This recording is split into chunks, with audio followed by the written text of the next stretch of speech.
Friend success એકેડમીમાં આપ સૌનું સ્વાગત છે। આજે આપણે પ્રક્રિયાના હિસાબો 3 માં દાખલા નંબર 16 વિશે માહિતી મેળવશું। થોડોક અટપટો દાખલો છે। જય કંપની લિમિટેડની આપણે પ્રક્રિયા 2 ને લગતી ઓક્ટોબર મહિનાની નીચેની માહિતી પૂરી પાડે છે। એટલે માલસામાન 1 પણ મળશે અને માલસામાન 2 પણ મળશે, કેમ કે અહીંયાથી જ આપણને ખબર પડી જાય છે। ત્યારબાદ આમાં નવી વસ્તુ શું છે, તો કે તમને ભંગારમાં કાઢી નાખેલ એકમો આપેલા નથી, એટલે કે એ આપણે જાતે મેળવવા પડશે। ચલો, અત્યાર સુધી આપણે ડાયરેક્ટ જ કરતા હતા। સામાન્ય બગાડ જે આપણને આપેલું હતું ઉત્પાદનના 4%, એના એ ડાયરેક્ટ શોધતા હતા, અને અસામાન્ય વધારો છે કે અસામાન્ય આપણો બગાડ છે, એ બંને વસ્તુઓમાંથી આપણે એક વસ્તુની મેળવણી કરતા હતા। આમાં આપણને બંને વસ્તુ શોધવાની છે, ભંગારમાં કાઢી નાખેલ એકમો પણ, અને વધારો થતો હોય તો વધારો, અને બગાડ થતો હોય તો બગાડ। ક્લિયર? ચલો હવે આપણે જોઈએ। સૌપ્રથમ શું કરશું, ઉત્પાદનના 4% છે એટલે પહેલા તો સામાન્ય બગાડ શોધી લઈએ।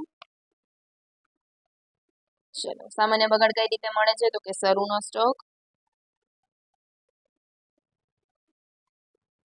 શરૂનો સ્ટોક તમને કેટલો આપેલો છે, 2000।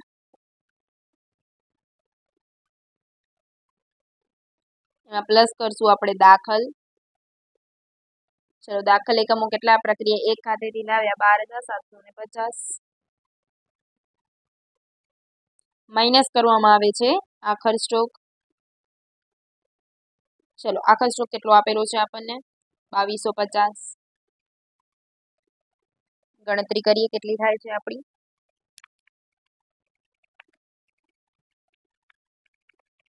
કેટલા આવે છે, 12500। 12500 ના આપણને કેટલા ટકા કીધા છે કાઢવાના, 4%। ચલો, ગુણ્યા 4%, કેટલા આવશે, 500। આ તમને મળે છે સામાન્ય બગાડ। શું મળે છે, સામાન્ય બગાડ। ક્લિયર? હવે સામાન્ય બગાડ તો મળી ગયો, હવે ભંગારમાં કાઢી નાખેલ કઈ રીતે મળશે, તો એનું એક સૂત્ર છે। જો તૈયાર માલ કઈ રીતે મળે, તૈયાર માલ માટે તમારે શરૂ પ્લસ એમાં જેટલા પણ દાખલ કરેલું હોય એ, એમાંથી ભંગાર કાઢી નાખેલ અને સામાન તમારો આખર સ્ટોક, આટલી વસ્તુઓમાંથી માઇનસ થાય છે। હવે તૈયાર માલ, તો તૈયાર માલ છે એ તમારા પાસે પ્રક્રિયા 3 ખાતે લઈ ગયા 11500, લખી નાખીએ 11500, બરાબર। ત્યારબાદ શરૂનો પણ છે એ તમારા પાસે 2000, પ્લસ દાખલ પણ તમને આપેલા છે 12750,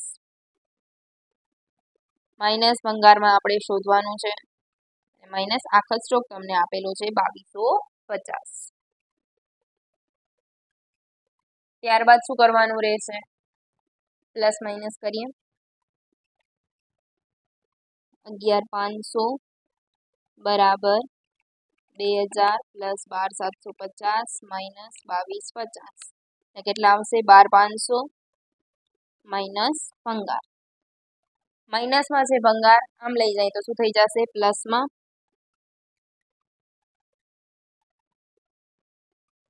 બરાબર 12500 માઇનસ 11500, કેમ કે માઇનસમાં થાય છે એટલા માટે। ચલો, કેટલા આવશે, 1000। એટલે ભંગારમાં પણ આપણને મળી જાય છે, કેટલા આવે છે ભંગારમાં કાઢી નાખેલ, કેટલા આવશે, 1000। હવે અસામાન્ય વધારો છે કે અસામાન્ય બગાડ કઈ રીતે મેળવશું, તો પેલા સામાન્ય બગાડ, સામાન્ય બગાડ કેટલાનો છે, 500 માઇનસ ભંગારમાં કાઢેલ, એ કેટલાનું આપેલું છે, માઇનસમાં 1000, કરી નાખીએ તો કેટલા આવશે, માઇનસમાં 500। માઇનસમાં આવે છે આ 500 એટલે શું કહેવાશે, અસામાન્ય બગાડ। શું આવે છે, અસામાન્ય બગાડ। ચલો, આપણે આપણા પત્રક ઉપર જઈએ। હવે આની અંદર આ કઈ મેથડથી થશે, ફીફો, એને કહી દીધેલું જ છે ફીફો મેથડ। ચલો, સૌપ્રથમ કોણ આવે ફીફોમાં, તો કે શરૂનો સ્ટોક, કેટલા આપેલા છે, 2000। માલ સામાન 2 ની વિગત આપેલી છે એટલે 1 માં શું થશે, તો 1 માં કઈ આવશે નહીં। ચલો, 2 માં 70% છે તો કેટલા આવશે, 30। મજૂરી 60% છે તો 40, કેમ કે શરૂનો માઇનસ કરીને લખવાનું હોય છે। ચલો, કરી નાખીએ, 2000 ના 30%, કેટલા આવશે, 600, અને 2000 ના 40% એટલે 800। ક્લિયર. ત્યારબાદ શરૂના સ્ટોક પછી કોણ લખીશું? તૈયાર માલ. તૈયાર માલમાં કેટલો આપેલો છે આપણને? 11,500 આપેલું હતું, પણ એમાં શરૂનો સ્ટોક ફીફો મેથડ છે એટલે 2000 માઇનસ કરવા પડશે, એટલે 11,500 માઇનસ 2000 એટલે કેટલા આવશે? 9500. અને હંમેશા કેટલા હોય? 100%. ચલો 100% એટલે બધામાં કેટલા આવશે? 9500 9500 9500 9500. ક્લિયર. તૈયાર માલ પછી કોણ આવે છે તમારો? આખર સ્ટોક. ચલો આખર સ્ટોક કેટલો હતો તમારો? 2250. એના માટે પણ તમને વિગત આપેલી જ છે. પહેલા માટે અમે કેટલો થઈ જશે? નથી આપેલું એટલે 100%, 60%, 40% અને 40%. એટલે આમાં તો 2250 જ આવશે. ચલો 2250 ના 60%. એટલે કેટલા આવશે? 1350. 2250 ના 40%, 900. ત્યારબાદ શું છે? અસામાન્ય બગાડ છે, લખી નાખીએ. અસામાન્ય બગાડ. અસામાન્ય બગાડ કેટલું આપેલું છે આપણને? 500. હવે જે આપેલું હોય લખાય છે, આમાં નથી એટલે 100% જ લઈ લેશું. ત્યારબાદ અસામાન્ય બગાડ માટે આપેલું છે માલ સામાનમાં બી 100%, 70 અને 70. ચલો એટલે આમાં પણ 500 500 500 ગુણ્યા 70%, 350 350.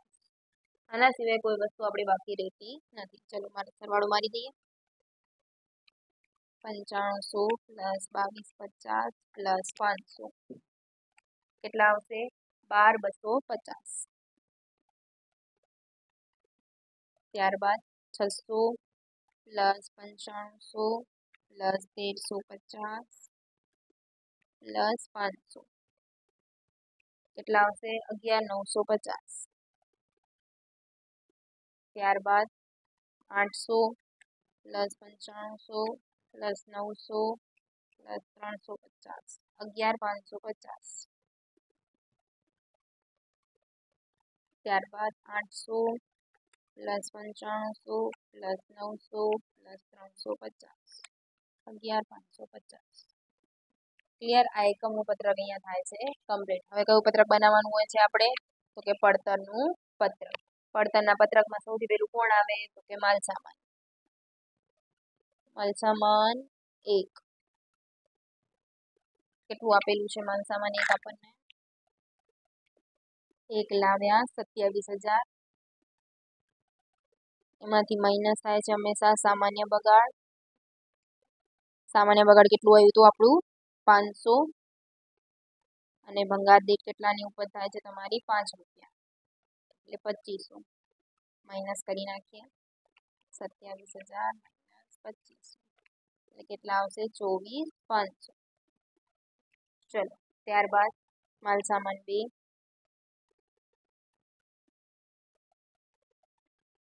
ડાયરેક્ટ જ આપણને આપી દીધેલું છે. કેટલા આપેલા છે? 11950. ત્યારબાદ મજૂરી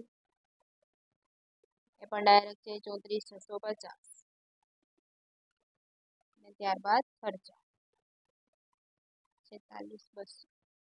ચલો એકમો આપણે અહીંયાથી મેળવ્યા છે એ જ આપણે લખી નાખીએ. પહેલાના 12250, બીજાના 11950, 11550 અને 11550. આમાં નવો ટોપિક એ જ હતો તમારો કે તમારે ભંગારમાં નાખીએ એ શોધવાના હતા. ચલો 24500 ભાગ્યા 12250 2 1 34650 ભાગ્યા 11550 3 46200 ભાગ્યા 11550 4. ચલો સરવાળો મારી દો. કેટલા આવે છે? 10. ક્લિયર. ત્યારબાદ હવે શું કરશું? આપણું મૂલ્યાંકન. તો આ ફીફો છે એટલે કોણ આવશે? શરૂનો સ્ટોક આવશે. ચલો લખી નાખીએ. શરૂનો સ્ટોક. શરૂના સ્ટોકમાં કોણ કોણ છે? તો કે માલ સામાન 2, મજૂરી અને ખર્ચા. ચલો માલસામાન 2 ના કેટલા છે? 600, 800, 800. ત્યારબાદ કોણ આવે છે? તૈયાર. તૈયાર માલના કેટલા છે? 9500. ત્યારબાદ કોણ આવે છે? આખર સ્ટોક. ચલો આખા સ્ટોકમાં કોણ છે? બધા છે એટલે માલસામાન 1, માલસામાન 2, મજૂરી અને ખર્ચા લખી નાખીએ. ત્યારબાદ કોણ આવે છે? અસામાન્ય બગાડ.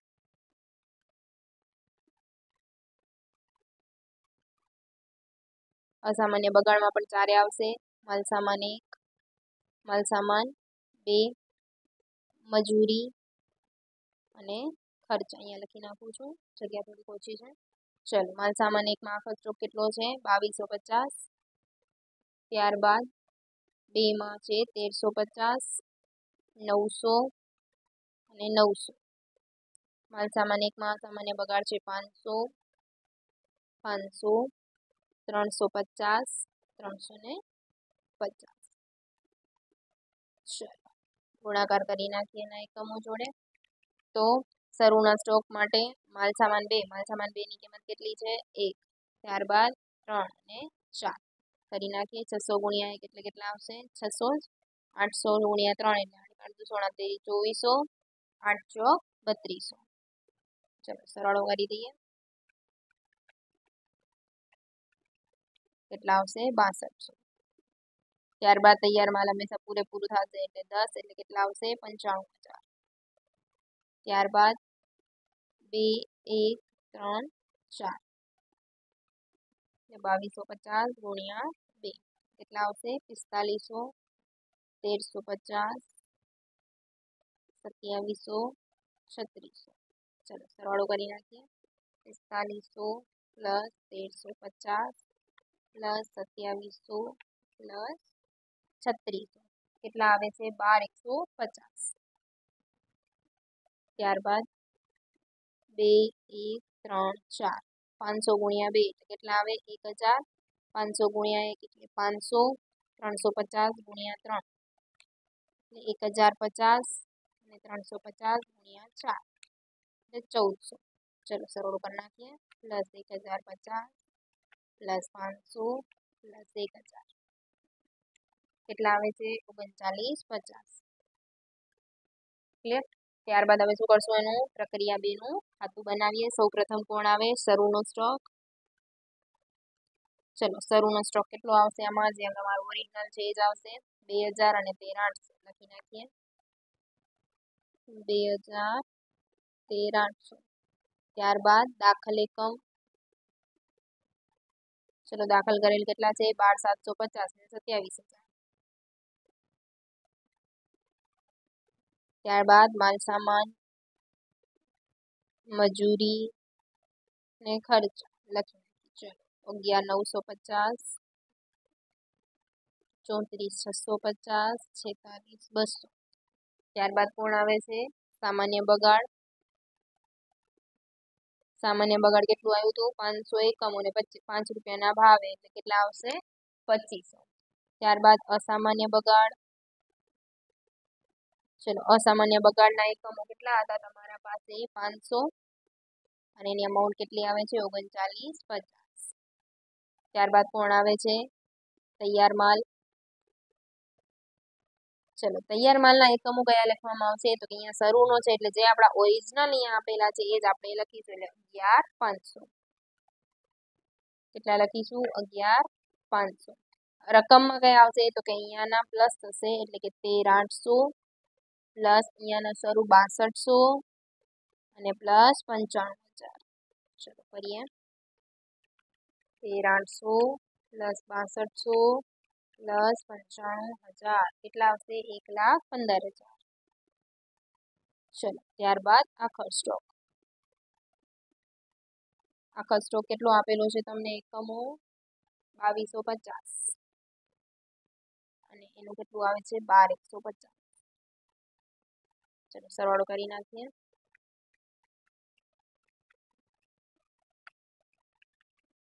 કેટલો આવે છે? 1,33,600 લખી નાખીએ. 1,33,600. 600. चलो उधार साइड चेक करिए. 13,800 प्लस 27,000 प्लस 11,950 प्लस 34,650 प्लस 46,200 કેટલા આવશે? 1,33,600. ચલો બંને સાઈડ તમારું ટેલી થઈ જાય છે. આખો દાખલો તમે જોઈ શકો છો. જ્યાં પણ ડાઉટ લાગે ત્યાં કમેન્ટ કરી શકો છો. આમાં ખાલી એક જ નવો ટોપિક હતો કે તમારે ભંગારમાં કાઢેલે કઈ રીતે શોધવું. Thank you.